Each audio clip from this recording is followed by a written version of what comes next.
जय हिंद। इस वीडियो में समझते हैं कि कोरोना वायरस किस तरह से हमारे शरीर में अटैक करता है और उससे हमारी मृत्यु कैसे हो जाती है, और वैक्सीन किस तरह से उस कोरोना वायरस को हरा देता है, या कोई व्यक्ति स्वतः कैसे ठीक हो जाता है वैक्सीन से, और वैक्सीन कौन सी सबसे ज़्यादा कारगर होगी, हमें कौन सी वैक्सीन को लगाना चाहिए, इस सब के बारे में हम समझा देते हैं। जैसा आप सब जानते हैं कि कोरोना जो है कहीं ना कहीं संपर्क में आने से ही फैलता है किसी इन्फेक्टेड व्यक्ति से, जिसमें सबसे ज़्यादा महत्वपूर्ण होता है ये इसका जो ड्रॉपलेट्स होता है। ये सब आपको पता है, इसीलिए थोड़ा सा 1 मीटर दूरी जो कहा जाता है कि कम से कम गैप बना के रखना चाहिए। देखिए, कोरोना जो वायरस है ना, इसके बाहर 2 हिस्से होते हैं।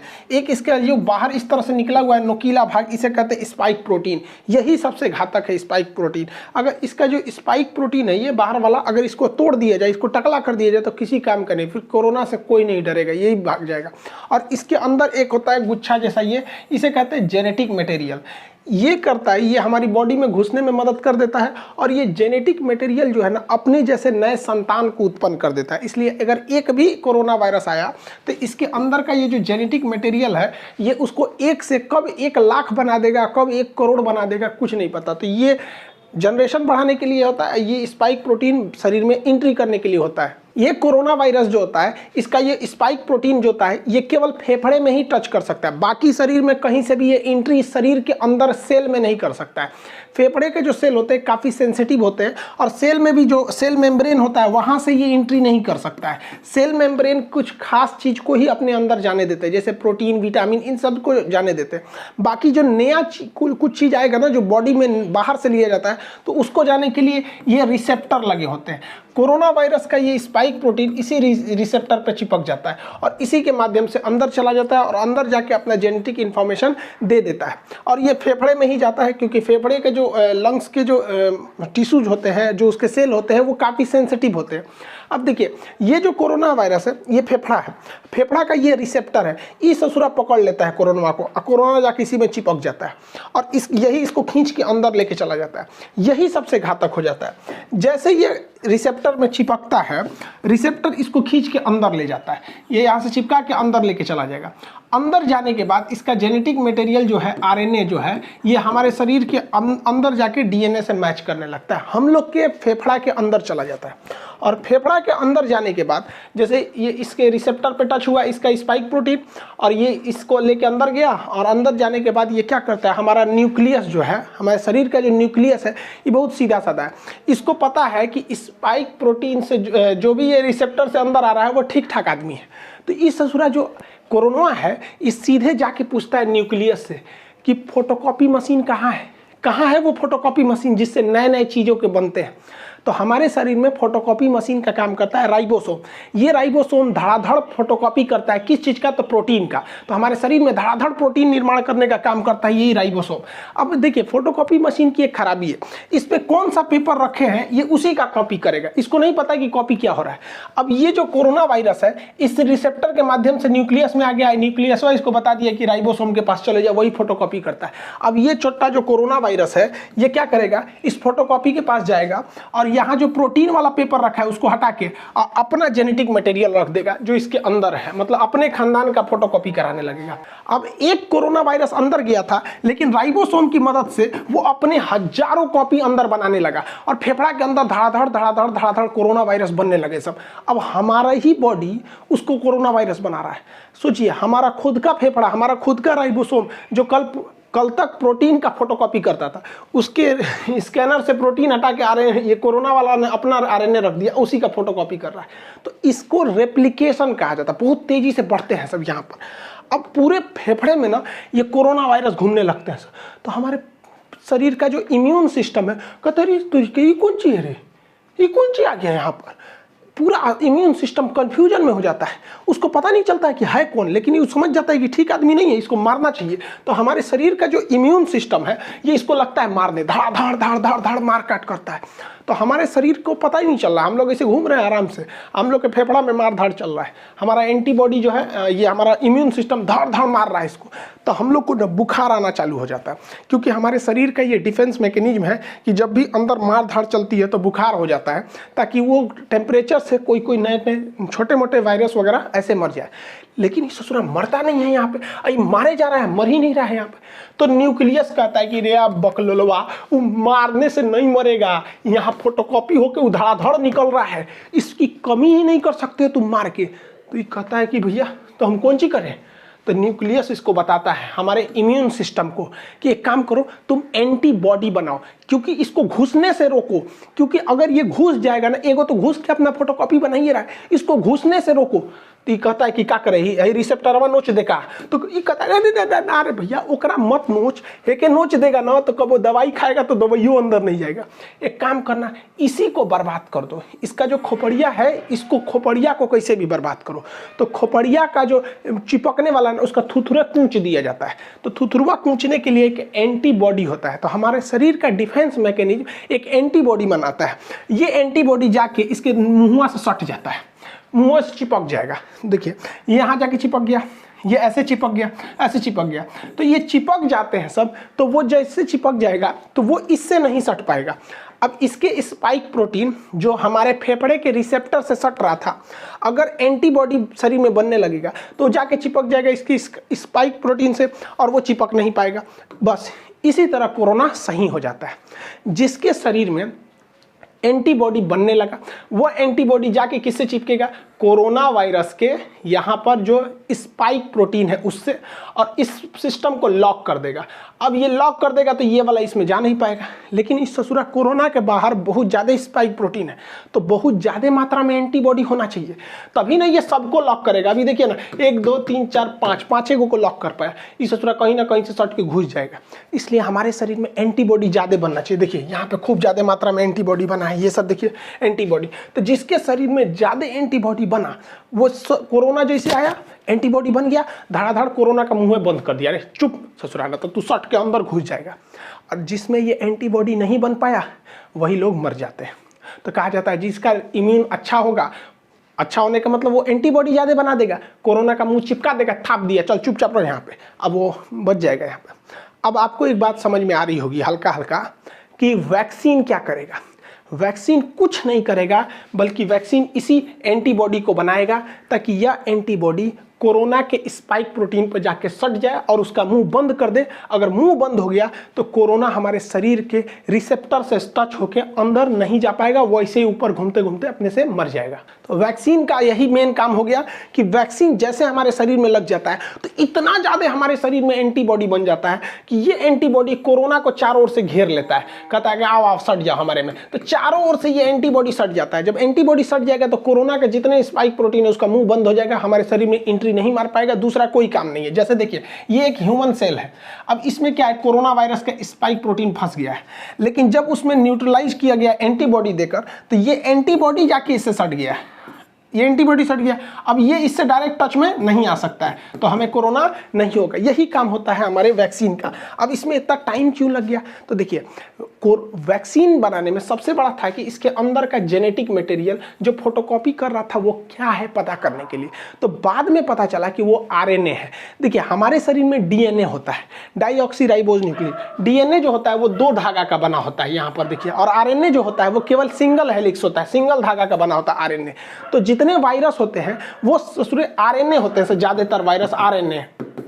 अब आरएनए को बनने में ज्यादा टाइम नहीं लगता है, खटाखट आरएनए बनता है, जबकि डीएनए बनने में टाइम लगता है। तो वायरस जो है बड़ा जल्दी जल्दी बनने लगते हैं सब यहाँ पे। तो वैज्ञानिकों ने इसी आरएनए को पकड़ के निकाला, इसलिए जितना वैक्सीन है सब वैक्सीन को आरएनए वैक्सीन, एमआरएनए वैक्सीन कहा जाता है। तो इस कोरोना का जो आरएनए है उसे वैज्ञानिकों ने निकाल लिया।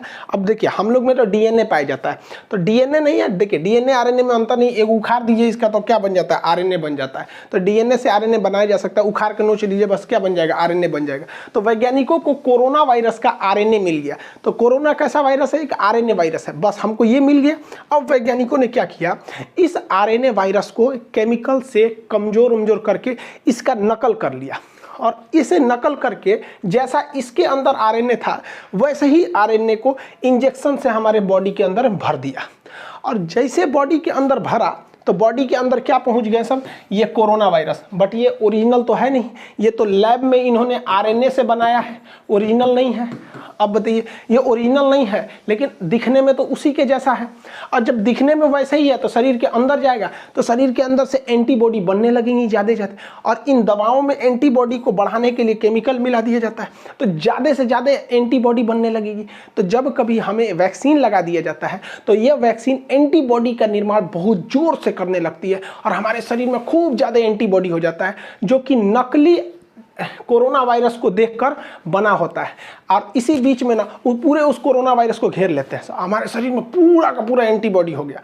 और जब कभी भी ओरिजिनल कोरोना आता है तो हमारे एंटीबॉडी घेर लेते हैं कोरोना का, चाचा आ गए, चाचा आ गए, चाचा को घेर लो, चाचा को घेर लो, पूरा घेर लेते हैं चाचा को, और चाचा का थूथूर चिपका देता है, लो चुपचाप सट गया यहाँ पे, तो सटा लेते हैं सब। अब कोरोना तो कुछ कर नहीं पाएगा क्योंकि वो डायरेक्ट सेल मेम्ब्रेन में नहीं घुस सकता है, क्योंकि सेल मेम्ब्रेन सेमी परमेबल होता है। बायोलॉजी के बैच में पढ़ा दिए थे, सेमी परमेबल का मतलब होता है अर्धपारगम, मतलब किसी खास चीज़ को जाने देगा और कुछ खास चीज़ को ही आने देगा, उस खास चीज़ में कोरोना शामिल नहीं है। इसलिए कोरोना जब भी जाएगा तो रिसेप्टर से जाएगा, और ये एंटीबॉडी जाके कोरोना के स्पाइक प्रोटीन का मुंह चिपका दिया, रिसेप्टर से सटेगा नहीं।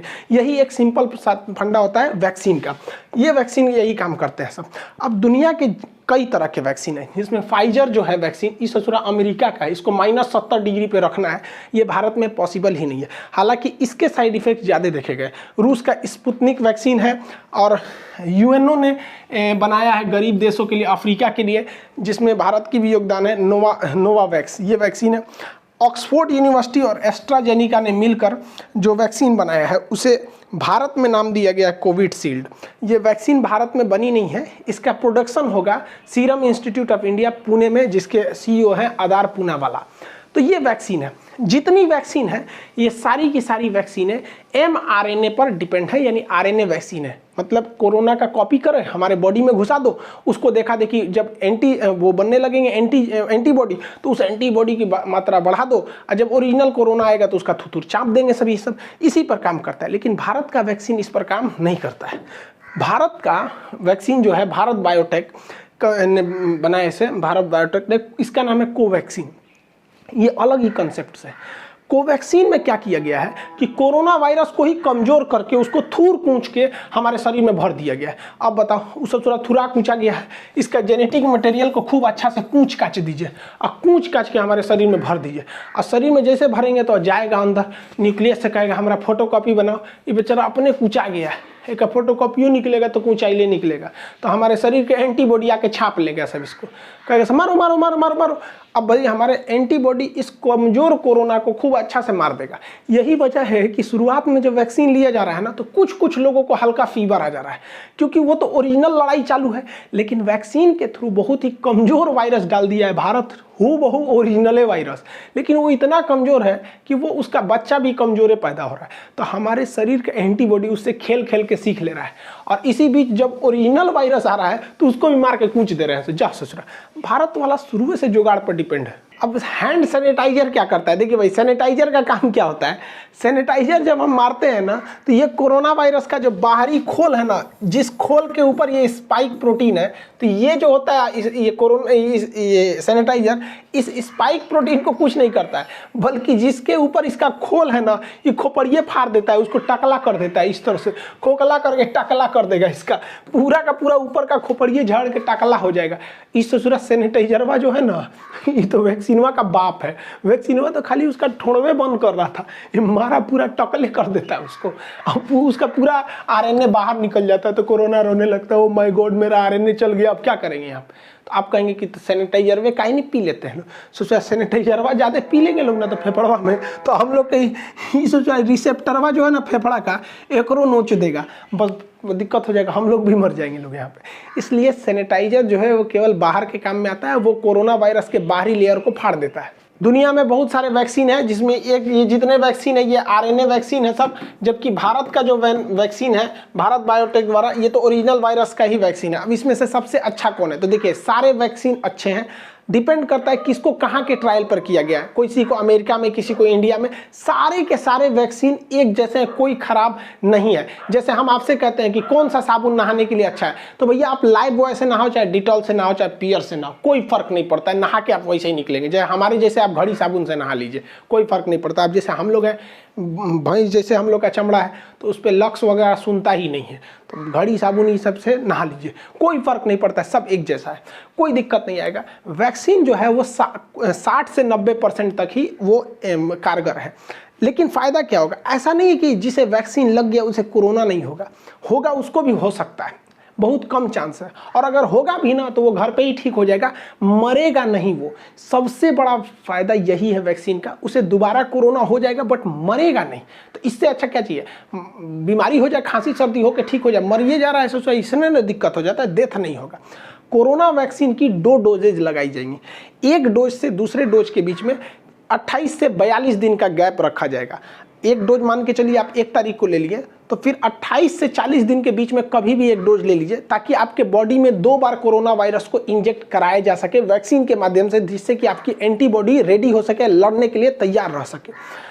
अब देखिए, एक रिसर्च करना ये है कि ऐसा माना जा रहा है कि अगर किसी व्यक्ति को पहला डोज अगर फाइजर का लगा दिया जाए और दूसरा डोज कोविशील्ड का लगा दिया जाए तो ये ज़्यादा असरदार होगा।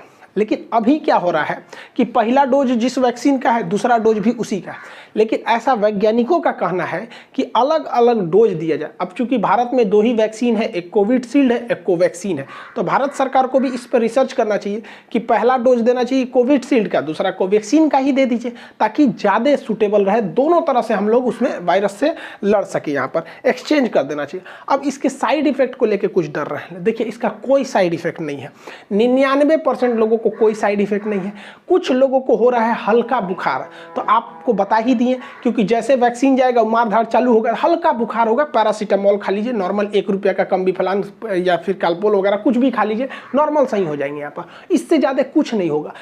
थोड़ा बहुत आपको, कुछ लोग को सर दर्द की शिकायत मिली गई है, करोड़ों में 1-2 ठो को। अरे यार, तो जो सर दर्द और बुखार नहीं झेल सकता है ससुरा, तो नहीं तो तू जी कह रहा है ससुरा, ओकरा से डर रहा है। यहाँ पे कोरोना से नहीं डर रहा है, डर रहा है कि वैक्सीन लगाएंगे तो बुखार हो।